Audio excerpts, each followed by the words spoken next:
Welcome back to another week of Instigating with Clarkie and Drury, brought to you by our friends at Coolbet Canada, the Listowel Squash Courts, Listowel Vision Care, See the Game, and our friends at Hanover Raceway. Don't miss all the excitement of live harness racing every Saturday, running until September 17th. Post time at 1:30. Bring the family and come have a great time enjoying the sights and sounds. We bet you'll love it. Visit them at hanoverraceway.com for details on their upcoming events.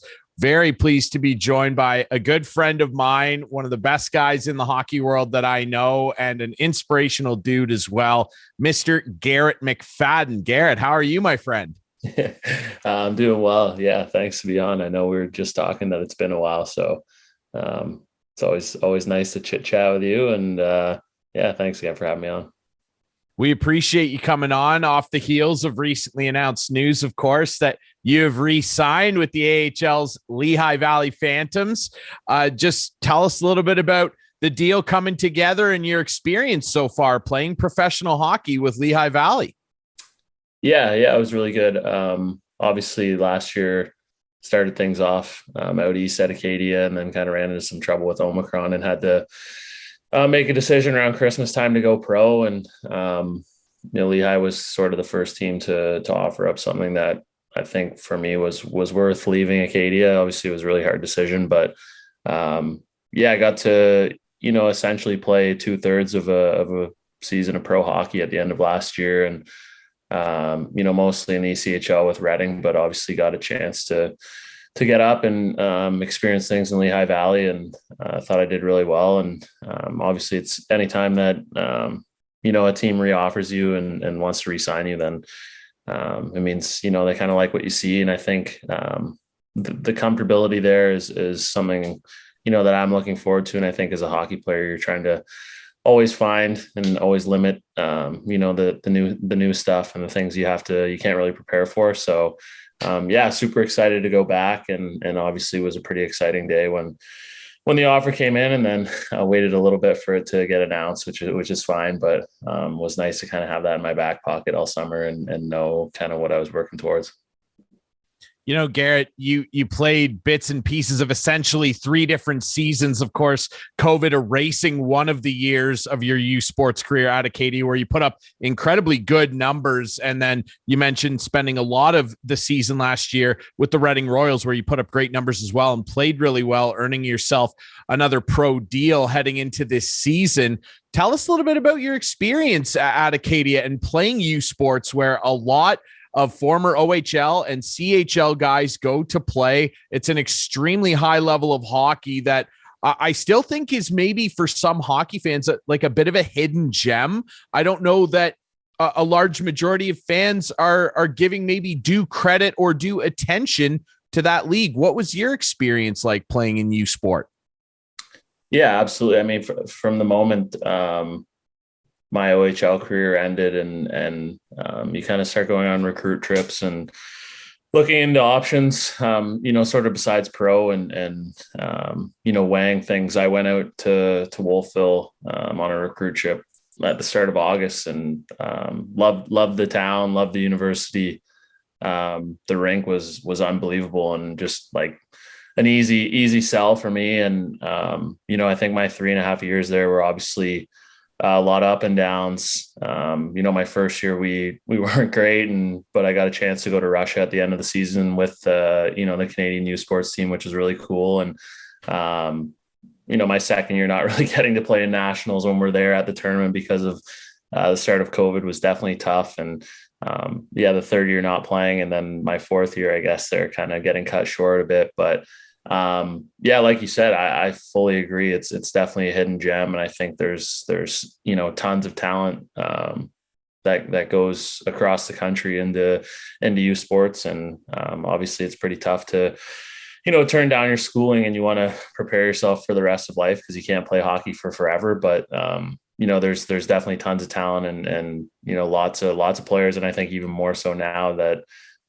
guys are coming from U Sports and signing American League deals. And even over the last couple of years, there's been some entry level NHL contracts that have come out of the league too. So I think it's exciting. And I urge people to go watch the hockey. We were, supported super well in Wolfville, and would get anywhere from 1,600 to 2,000 people out to our games, which was really cool. I think for any youth sports team, that's probably, got to be one of the upper attendances, and really well supported by the town, which was awesome. And I had a lot of fun, to be honest. Like, it was some of the most fun hockey I've ever played in my life. And I miss the school. I miss, the Maritimes and Nova Scotia a lot. But obviously it's kind of nice to sort of embark on that pro career and get things going too. I know people in my backyard here in Listowel will, of course, remember that Tonka Ted Nickel, the former captain of the Kingston Frontenacs, he played U Sport hockey. A lot of guys from this area in Midwestern Ontario went on and played very successful careers in U Sport hockey. So I'm glad to hear that you enjoyed your time there. You, of course, mentioned your OHL career, which I know a lot of fans around here will be most familiar with when it comes to you. And of course, suiting up for the Guelph Storm, who I now broadcast games for. And it's a shame that I kind of missed the end of your career. But, we've still been able to kind of become friends since then, and largely through your work with McFadden's movement. And we've talked at length about the great work you're doing in terms of promoting men's mental health, junior hockey players' mental health, and youth mental health as well. For people who maybe aren't familiar with McFadden's movement, which I don't even know how that's possible, but for maybe some people watching this and listening that aren't familiar with it, take us again through your inspiration to do it and what you do with McFadden's movement, Garrett. Sure. Yeah, when I was in grade 9, we lost a family friend, Wes Cameron, to suicide. Really close friend of my older sister Madison's, and he was obviously playing for the Highlanders, Grey Bruce Highlanders at the time, same time I was. So it was something that, definitely I think I related to, and I think all of a sudden you kind of learn exactly what mental health is and how many people are really affected by it and how important it is. And through my time in Guelph, the team was super involved in the community, and I was lucky enough to become really close friends with Steph Karate, who was working for the team in our community relations stuff at the time. And we just decided to sort of launch our own not-for-profit foundation, which is McFadden's movement, and just kind of raising money and awareness for youth athletes and youth in general. I think just about, the importance of mental health, and talking a little bit about my story, mostly, some stories from when I was in Guelph and sort of the ups and downs that happen when you are playing in the OHL. And I think that a lot of kids maybe don't realize that, even in the biggest spotlight, things can be pretty difficult. And I've been doing that for the last 6 years. We're kind of right on the edge of a big announcement, but I might as well spoil it on here and say, we raised $20,000 at our last golf tournament this summer. And so that'll put us just over the 100,000 mark for over the last 6 years, donated to both West for Youth and CMHA Waterloo Wellington. So it's been exciting. It's been really cool. And I think that, since I started 6 years ago, there's a lot more athletes that are coming out and talking about mental health, which is obviously huge. And I think for young kids, to hear NHLers or guys that are playing in the NBA or golfers or, tennis players or whoever it is, to kind of come out and speak about, the struggles that they're dealing with, and kind of open that door and open that conversation for young kids to understand that it's okay to get, to be down on yourself or have bad days, but it's also important to kind of take care of yourself mentally. It's definitely huge. So that's kind of what we've been working towards, obviously, sort of, trying to end the stigma that surrounds mental health. And, I've been super lucky to just have a ton of support from both the Guelph community, and I think everyone around over, the last 6 years has been really, really awesome. Well, I commend you again, and congratulations on that milestone. I know that you and Steph have worked very hard, and obviously, it's an incredible and inspiring story because, I didn't know Wes, unfortunately, but I've obviously grown very fond and familiar with the West for Youth people. His mom, of course, Yolanda, is amazing. Jen, everybody over there, they're great to work with. And I know that you've given a lot of your time and a lot of effort toward helping that organization, which provides mental health counseling for free for youth in our area, which is incredibly important. Garrett, you talk about Steph, and I don't know how many people listening or watching this are maybe familiar with Steph, but she's a super incredible person. Like, she's right from my early days where I started doing fill-in work on Guelph Storm broadcasts when she was still around. She was always the friendliest person in the rink. She was always gung-ho to get behind a cause or help somebody or show me around the rink because I was lost when I first showed up there. Like, she's a super awesome person. Talk a little bit about your relationship with her and just what she's meant to not only yourself, but helping you get McFadden's movement off the ground. Yeah, absolutely. I mean, I say all the time that it would be nothing without her. And, obviously my name's on it and it is called McFadden's movement, but I'm definitely a co-founder for a reason. And, she does everything and, anything that we put together. And I think she has a standard of excellence and wants to do things, sort of to the best of her ability. And I think that pushes me to kind of, keep up with her and try to do, and accomplish everything that we can together. And I think we make a really good team, but obviously, she's definitely the backbone, whether it's reminders, trying to get me to do stuff or, just kind of that constant motivation and hunger to keep going. And, there's some years, and I think especially after I was done in Guelph, where it kind of felt like, how is McFadden's movement going to be perceived now that, I'm not playing for the Storm and, I've moved away to Nova Scotia and maybe things seem a little bit more distant, but she's definitely pushed to keep things going. And I think we kind of use energy amongst each other and we've been able to obviously accomplish a lot. And I honestly can't thank her enough. I pretty much owe everything to do with McFadden's movement that we've accomplished to her. And I think it's, like you said, a testament to who she is as a person.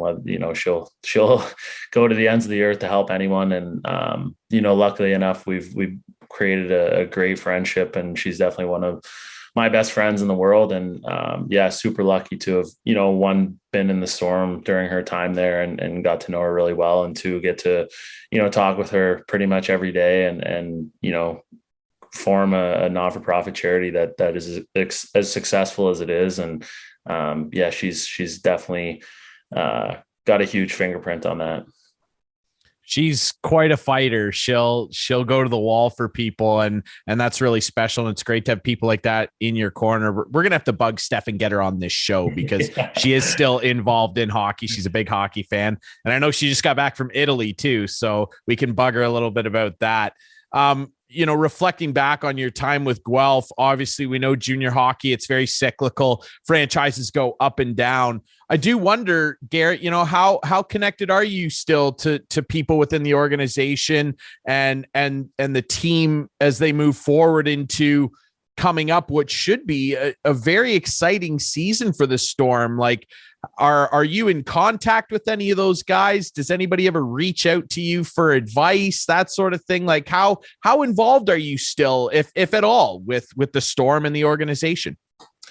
Yeah, I mean, I think since I've left, there's been a couple coaching changes now, and new ownership, and obviously new equipment managers, and all sorts of different changes. But there's still lots of people and, within the office that I stay in contact with all the time. And I think as far as the guys go, it's kind of funny, actually. Cooper Walker was our stick boy when I was 16.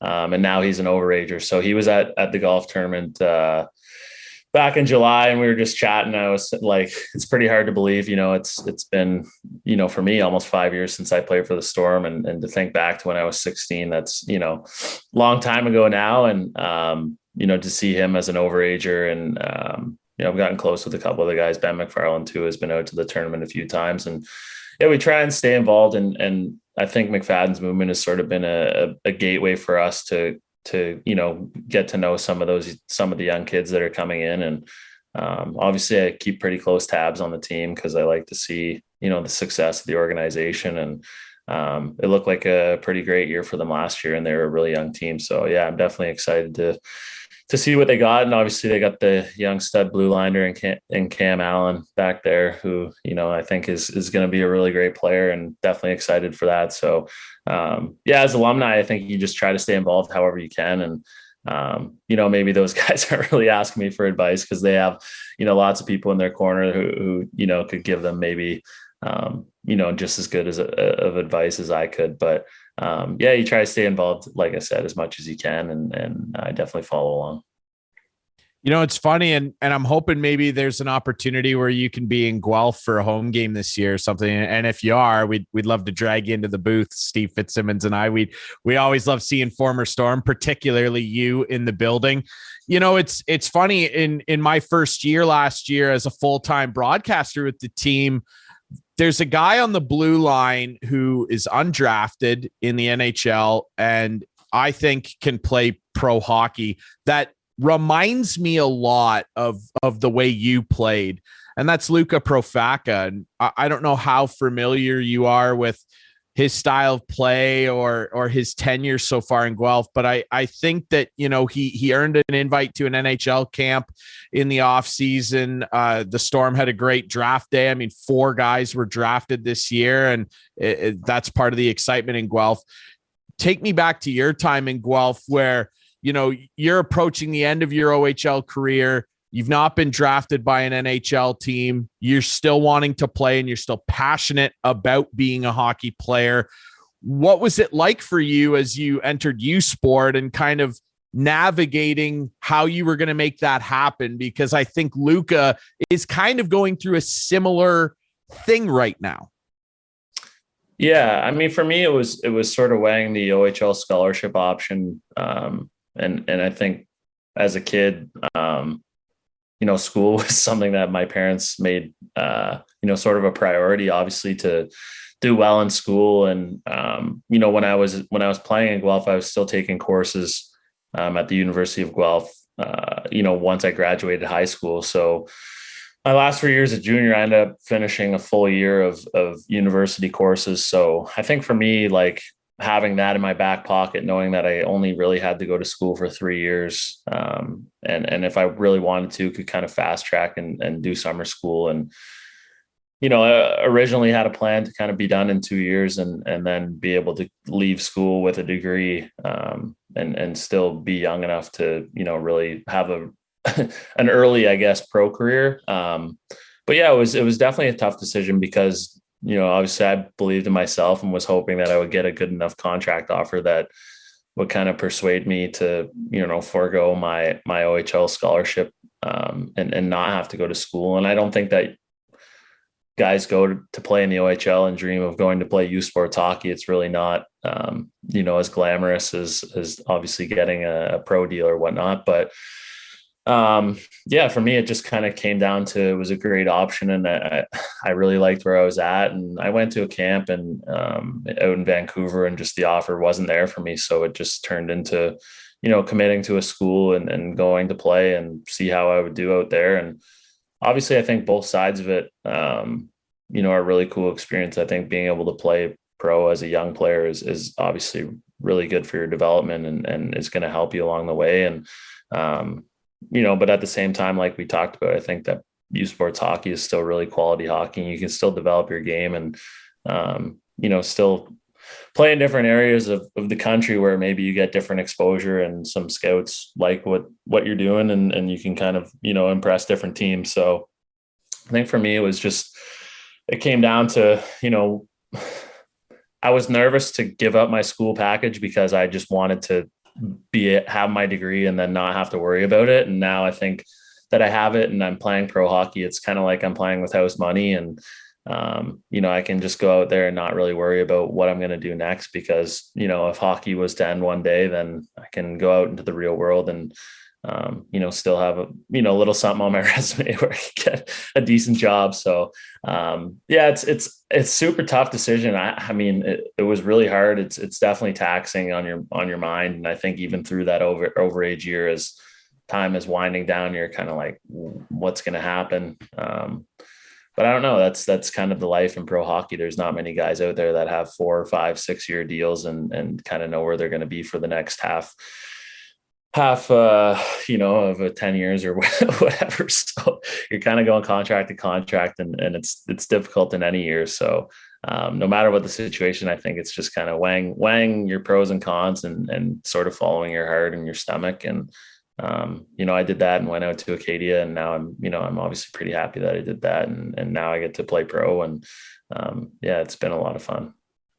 Well, I'm really proud of what you've been able to accomplish, my friend. And I'd love to ask you, I mean, just how much do you still have a burning desire to potentially crack an NHL lineup someday? Because, there have been a lot of good players that have gone on to solid NHL careers, however long or short they may be, that were never drafted. The Tim Thomases of the world, Adam Oates, of course, maybe the best undrafted player ever. And I remember reading an interview with him years ago where he said he seriously considered quitting playing at 2021. He was like, no one's giving me the time of day. And the guy went on to score like 1,300 points and play a lot of quality hockey. How much of a burning desire do you still have to crack an NHL team? Yeah, absolutely. I mean, you dream of it as a little kid. And I think every year when that cup comes out, it's just like, oh my God, I would kill to, play in an NHL game or have a chance to, lift that cup. And it's one of those things where all of a sudden, maybe there were some dark days when I was playing youth sports and you're kind of like, oh man, like, is anyone even watching this game? And then all of a sudden, last year I played 4 games in the American League, and it's like, okay, well, you're a league away and you're not really far off from, stringing together 10 or 15 good games in a row. And all of a sudden people are looking at you. And I think for me, when I first arrived in Lehigh, there was a guy by the name of Hayden Hodgson who played in the O, who, essentially went from at the start of the year was on a 2-way American League deal and then signed a 2-year 1-way extension. And anyways, it gets a little complicated, but he went from basically an American League deal and playing in the coast to playing in the NHL for the Flyers in the same year. And, it's kind of crazy how fast it can happen. And, I think that the margin of skill between those leagues is so close that, given what you have and, all you need is opportunity and, maybe a little bit of luck here and there, but who knows when that's going to happen. And, it's definitely there for me. So it's kind of one of those things that you just hope, and every summer you work harder and you just try and do whatever you can to play for as long as you can. So. Well, Garrett, you've kind of made a reputation, at least at the rink and certainly off of it, for being one of the hardest workers that I've ever witnessed, for sure. I think you can do it. And, I don't know if you know this, but my cousin Brad Shaw, who was a longtime pro player and of course is now an assistant coach with one Philadelphia Flyers and was a defenseman. I might need to whisper in Brad's ear to pay a little extra attention to the AHL tape this year, because there's a guy on the team I know that might be pretty good. So, you never know, man. You never know. I'd love to leave off with asking you a fun question, though. We've talked about it a lot on the show. I know you love golf. You're a passionate guy. You host a great golf tournament all the time as well with McFadden's Movement. What's your opinion on this whole live tour thing? Like, what are your thoughts on the controversy, the PGA pumping more money in? Like, what's your thought on this whole fiasco? Everybody seems to have an opinion. I'd love to hear yours. I'm definitely, I think, more of a traditionalist when it comes to the PGA. I just love the events and nothing beats a majors weekend. And I can't imagine, people making pools for live golf tournaments and, forking up a bunch of cash. So I mean, it's crazy the money that they're throwing and for those guys who have played pro golf and all of a sudden they fall on top of $100 million, like you can't not be happy for them. But at the same time, I don't know, like I just can't imagine, watching a live golf tour event and ever really feeling like super excited about it. I just couldn't get there, and like there will never be the Masters, and you know, even as long as it goes on in my lifetime, I just can't think. I don't think it would get to where the tradition is of PGA golf tournaments, and I don't know. I think it's good for the sport just to have, you know, some competition. Obviously, like you said, all of a sudden the PGA is, you know, getting off their wallets a little bit, and the guys are getting paid more. So I think that was kind of the intentions of the other guys leaving and sort of putting some pressure on the PGA for the greater good, I guess. But it's unfortunate that, you know, they kind of have to break up, and, you know, a lot of the same players that are on the tour all the time aren't all of a sudden. And, you know, all of a sudden you get kind of two fields that are good, but not as great as they could be. So I don't know. It's one of those things. I'm definitely on the PGA side, but I'm definitely happy to see them with a little bit of pressure on themselves. I think I tend to agree with you, and I think Clarky would as well if he were here to chat with you. And Garrett, I really appreciate your time. I know you're busy. Good luck this season. Really happy for you, and keep chasing that NHL dream, man, because like you said, I believe in you, man, and I don't think it's far away. I think you can do it, because if we've learned anything about Garrett McFadden over the last few years that I've known you, when you set your mind to something, you can do it, man. So, hey, I really appreciate you doing this, and best of luck this season, my friend. Yeah, thanks a lot. Thanks again for having me on. All right, everybody, we'll take a quick break here. When we come back, Clarky will jump on, and there's a lot to talk about, including the Blue Jays' recent run, the 92 World Series 30th anniversary coming up, and a number of other big sports topics to chat about here on Instigating with Clarky and Drury.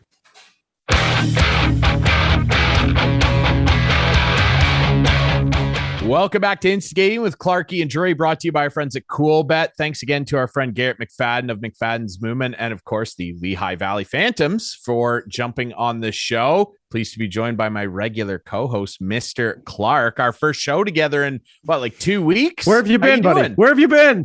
I was in the lake, my friend. I know. I saw the pictures. Very nice. Very nice. The boat, the life jacket. Can you swim? Again, that's not being funny, but can you swim?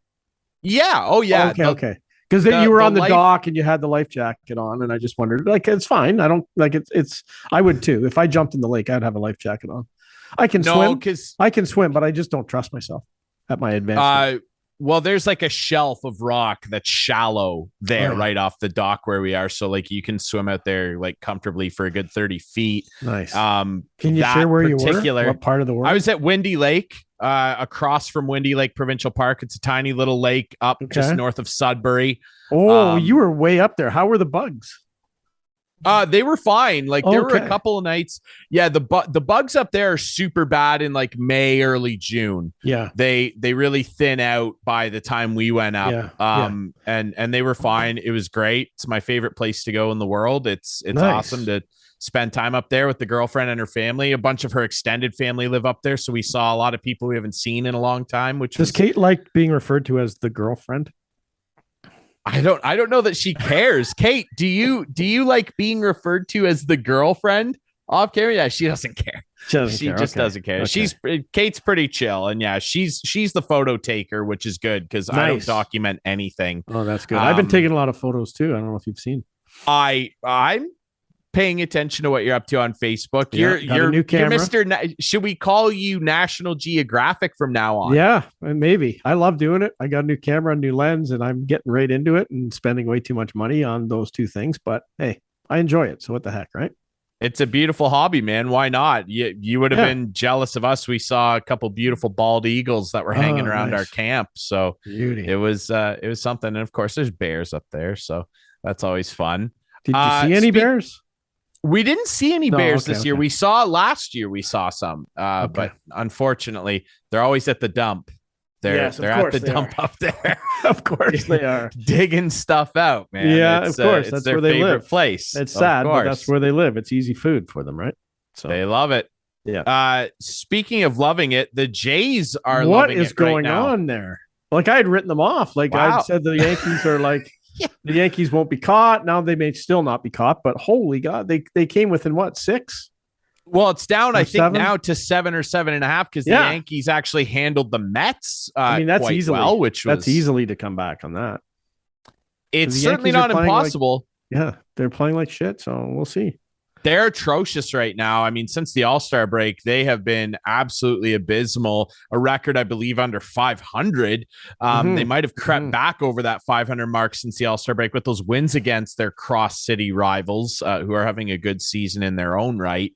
But yeah, I mean, when you consider back in late May, early June, their lead was as much as 16 and a half games, and to now have it around that 7 or 8 mark. Yeah.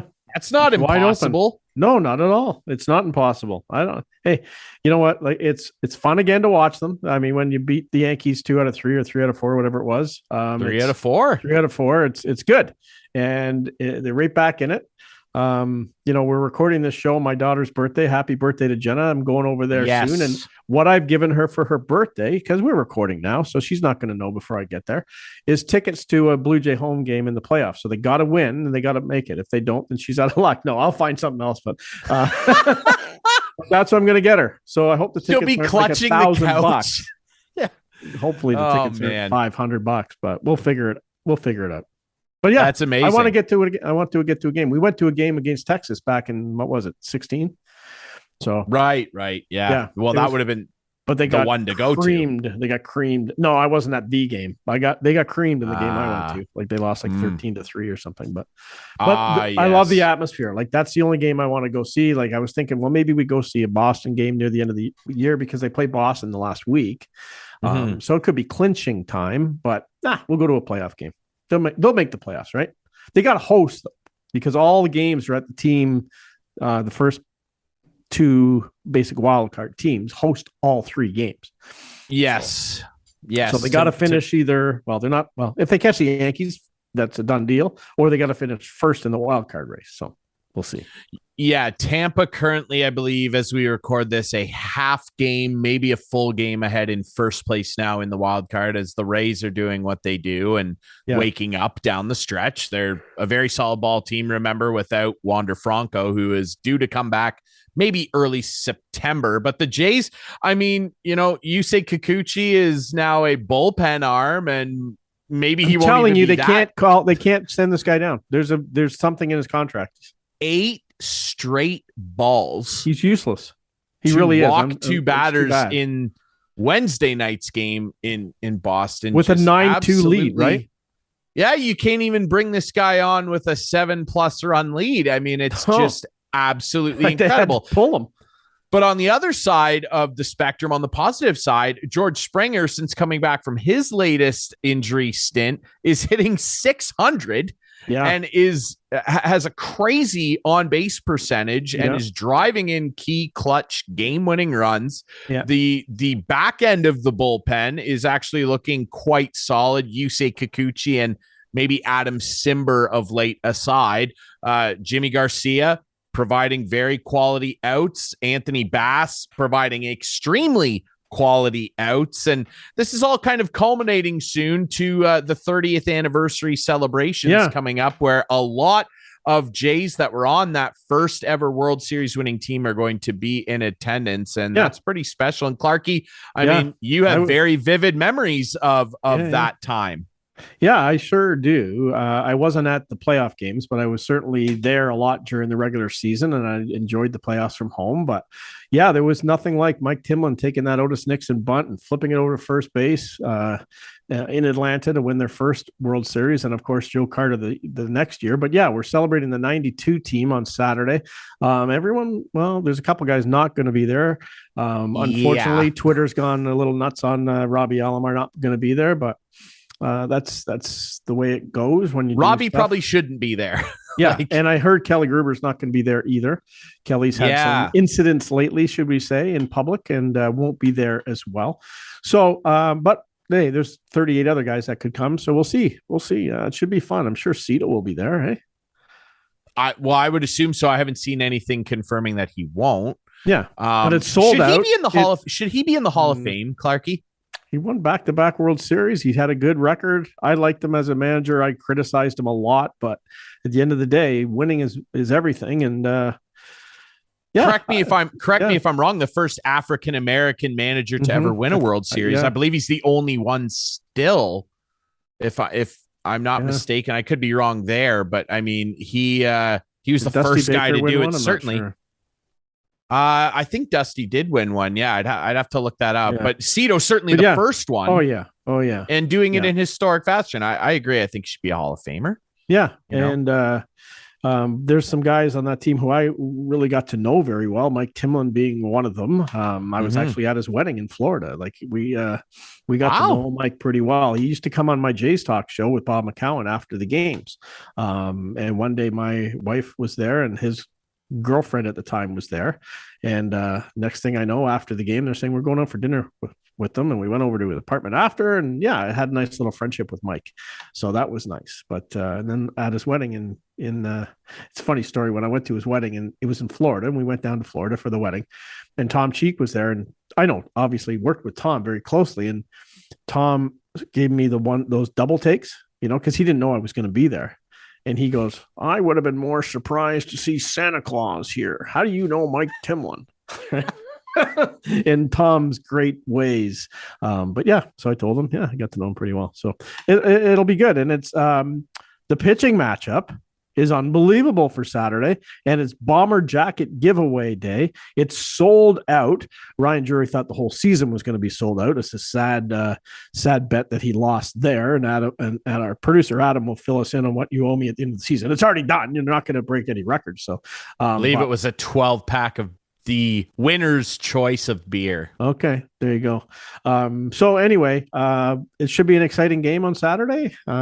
Can't get tickets now unless you want to pay through the nose, but you can buy, I guess, second selling ones. What do they call it? Yeah, the resale market. The resale, yeah. But anyway, it's should be good. It's interesting. Should be fun to watch. It'll be PVR.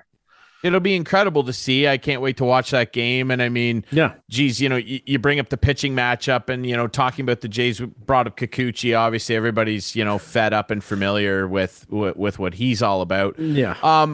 But Ross Stripling just continues to be an unbelievable story. And I think if you end up in a 3-game wildcard series, or who knows, maybe potentially pulling a miracle and winning the division, whatever the playoff scenario looks like, I think he probably has to be your number 3 guy.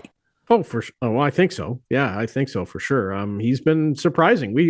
You particularly made fun of him a little bit last year on the show, but that's fine. He battled back, and he's been really good.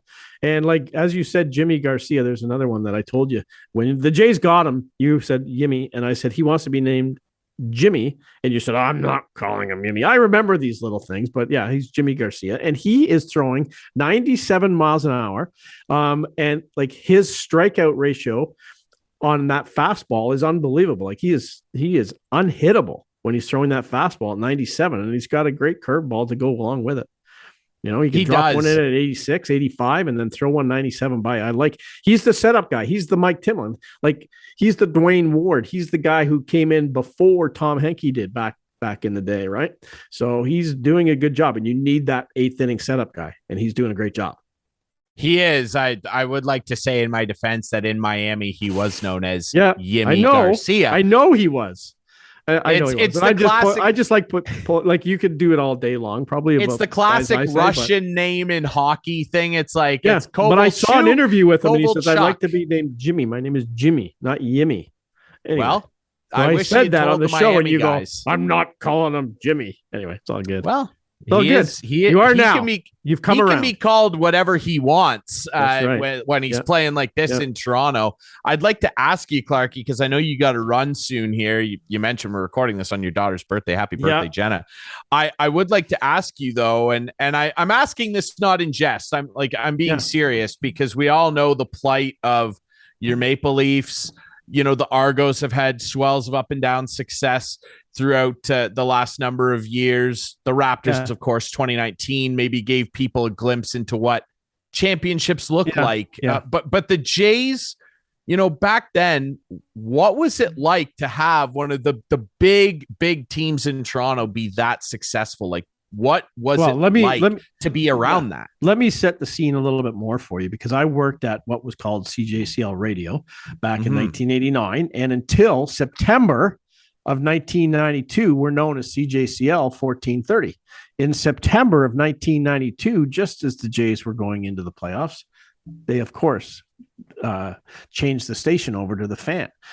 So just imagine, all of a sudden there's a sports radio station in town. The Jays are going into a World Series run. I'm producing McFadden's show. I'm down at the Dome every day. It was unbelievable. Like, you look back now and you think, geez, like how lucky I was, right? Like it was great time. And like the city was a buzz. It's just unfortunate, Ryan, that we've had now to go 29 years without anything, right? Basically, like, yeah, you can count the Raptors win in 2019. Yeah, you can count that. Yeah, you can count that. But like the Jays and the Leafs haven't done anything since. TFC, let's give TFC some respect here. Come on, Clarky, your favorite sport of soccer. TFC. But the Leafs, and the funny thing is the Leafs had a semifinal run in 93 and 94, 92, 93, That's 93, 94. They made it to the semifinals. 02 as well. If it wasn't a high stick to Gretzky, we would have won the cup that year. And then the Canucks were a better team in 94 and beat them out. And yeah, in 02, Pat Quinn, that was the first year of Leafs TV, which I was at as well.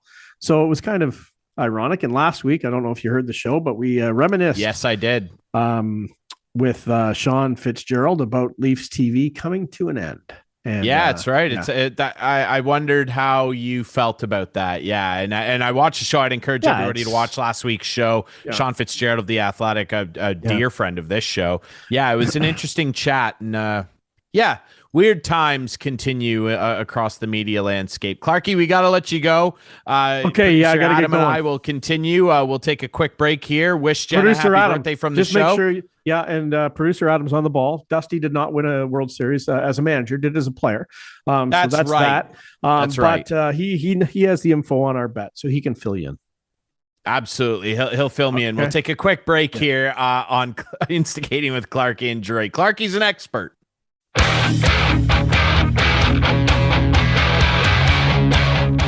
Back to wrap things up here on Instigating with Clarky and Drury. Ryan Drury still here with you, and there's producer Adam from behind the camera. Hello, sir. How are you?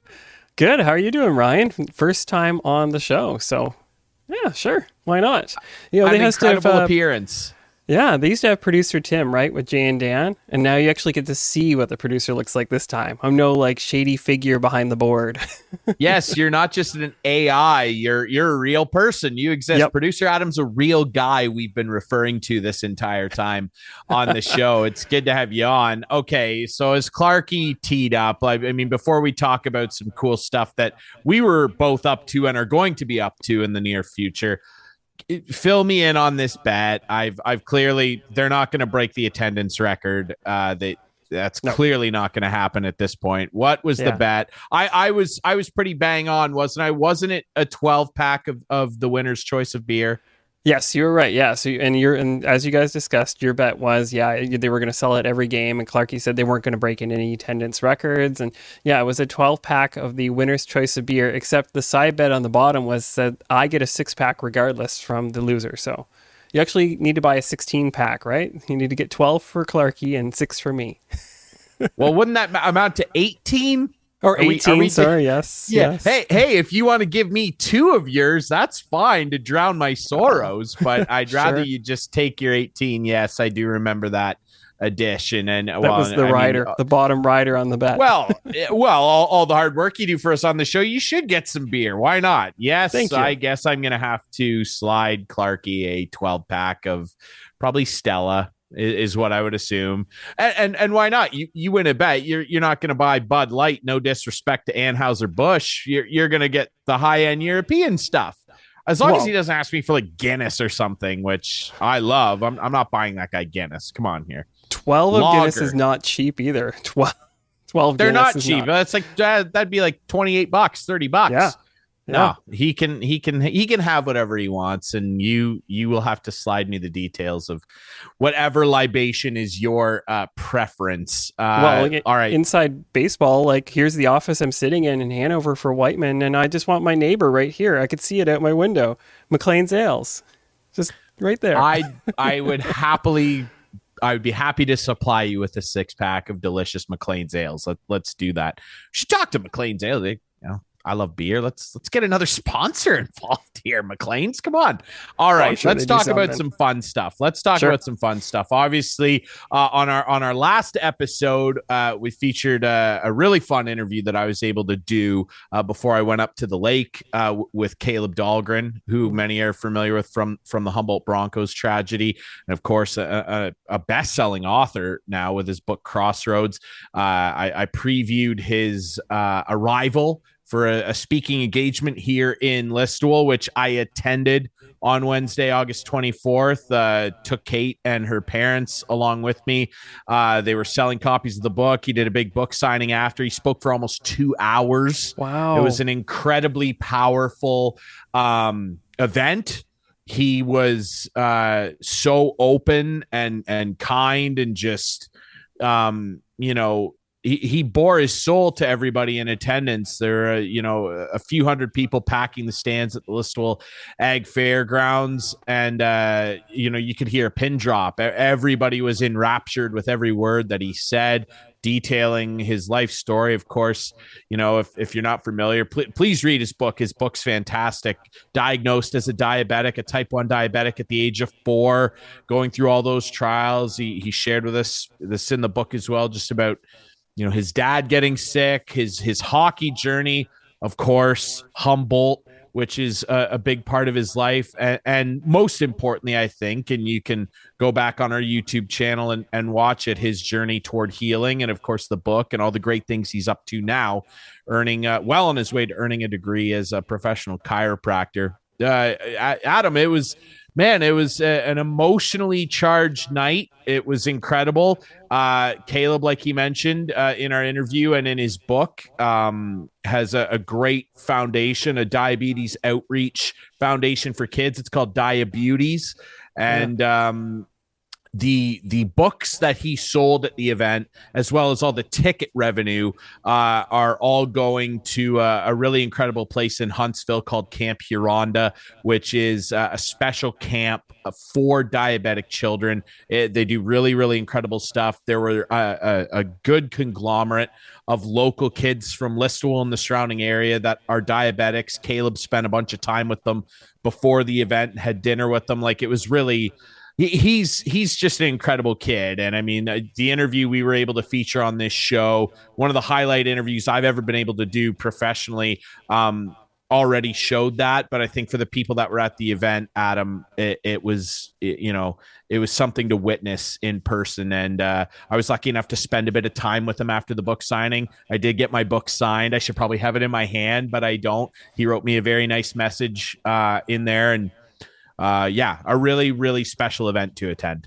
That's awesome. And yeah, he was a great interview on the show. I'm sad I didn't get a chance to go and attend it myself, but great location, right? Listowel Ag Fair Society and the building they have there, perfect spot for that to happen. And I'm not surprised that the stands were completely filled based just on the interview we did with Caleb. That was an amazing interview, and he's very, very well spoken, obviously. And yeah, that's an amazing event, and what a way to raise some money for the place in Huntsville. Awesome. I don't know what more to say. That was great.